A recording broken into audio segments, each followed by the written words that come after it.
मंडळी, पुरी, भजी, समोसे हे सगळं तळल्यानंतर जे तेल उरलेलं असतं ते तुम्ही पुन्हा वापरता? जर उत्तर हो असेल ना, तर हा व्हिडिओ शेवटपर्यंत नक्की बघा, कारण एक छोटीशी सवय तुमच्या बॉडीमध्ये हळूहळू विषारी घटक वाढवते.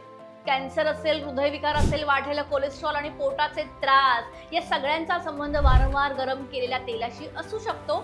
त्यामुळे उरलेलं तेल पुन्हा वापरण्यापूर्वी हा व्हिडिओ शेवटपर्यंत नक्की बघा. आता हे जे तळलेलं तेल आहे ते पुन्हा पुन्हा गरम केल्यावर नक्की काय होतं? तर जेव्हा आपण तेल पहिल्यांदा मोठ्या आचेवर टाकतो आणि त्यामध्ये काही तळतो, तेव्हा तेलाची मूळ रचना पूर्णपणे बदलते.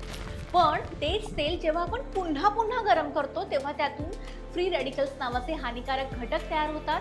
सोप्या भाषेत सांगायचं तर हे घटक आपल्या शरीरातील चांगल्या पेशींवर हल्ला करतात आणि त्यांना आतून खराब करायला सुरुवात करतात. आता याच्यामुळे काय काय धोके होऊ शकतात? तर बघा, उरलेलं तेल वारंवार गरम केल्यावर त्यामधून अत्यंत विषारी रसायने तयार होतात. वैद्यकीय अभ्यासानुसार ही रसायनं शरीरातील अत्यंत घातक असतात आणि यांच्या नियमित वापरामुळे कॅन्सर सारख्या गंभीर आजाराचा धोका अनेक पटींनी वाढतो.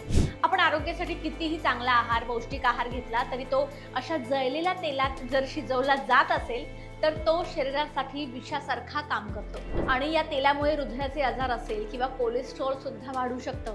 आता बघा, वारंवार वापरलेल्या तेलामध्ये ट्रान्स फॅटचं प्रमाण प्रचंड असतं. आता हे ट्रान्स फॅट्स आपल्या रक्तातील वाईट कोलेस्ट्रॉल वाढवतात आणि चांगल्या कोलेस्ट्रॉलला कमी करतात. यामुळे आपल्या रक्ताच्या नसांमध्ये चरबी जमा व्हायला सुरुवात होते, ज्यामुळे पुढे जाऊन हाय बीपी, हार्ट अटॅक किंवा स्ट्रोकचा धोका खूप जास्त वाढतो. कशासाठी? त्यापेक्षा हे असं सतत वापरणं तेल बंद करा. आता तुमच्या घरात कोणाला वारंवार ऍसिडिटी, छातीत जळजळ, पोट फुगणं किंवा अपचनाचा त्रास होतोय का?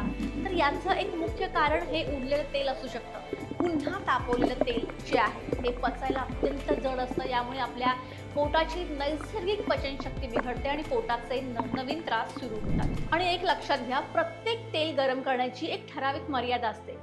एकदा तेल वापरून झाल्यावर त्याची सहनशक्ती पूर्णपणे संपते. याचा अर्थ ते तेल दुसऱ्यांदा गरम केल्यावर खूप लवकर जळायला लागतं. यामुळे तेलातले सर्व पोषक तत्व आणि विटॅमिन्स पूर्णपणे नष्ट होतात आणि कढईत उरतो तो फक्त शरीराला हानी पोहोचवणारा एक चिकट पदार्थ.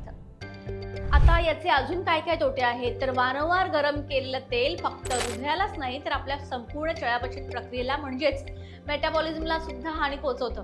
अशा तेलात बनवलेले पदार्थ नियमित खाल्ल्यामुळे शरीरात सूज वाढू शकते, वजन वाढण्याची शक्यता वाढते आणि कालांतराने इन्सुलिनचं कामही बिघडू शकतं. त्यामुळे टाईप 2 मधुमेह किंवा लठ्ठपणाचा धोका वाढू शकतो. म्हणूनच तेलाचा पुनर्वापर ही केवळ पैशांची बचत नसून कधी कधी ती आपल्या आरोग्यासाठी मोठी चूक ठरू शकते. मग आता हे जे तेल उरतं त्याचं नक्की करायचं काय किंवा काय काळजी घ्यावी हे जर तुम्हाला जाणून घ्यायचं असेल तर बघा, जर तेल उरलंच तर ते जास्तीत जास्त एकदाच गाळून वापरा, पण तेही लगेच एका दिवसाच्या आत यूज करा. आठवडाभर ते स्टोअर करून ठेवू नका. ओके. आणि जर त्या तेलाचा रंग काळा पडला असेल, ते घट्ट किंवा चिकट झाला असेल, आपल्याला बघून कळतं, त्याचबरोबर त्याला करपलेला वास येत असेल तर प्लीज ते अजिबात वापरू नका, ते सरळ फेकून द्या.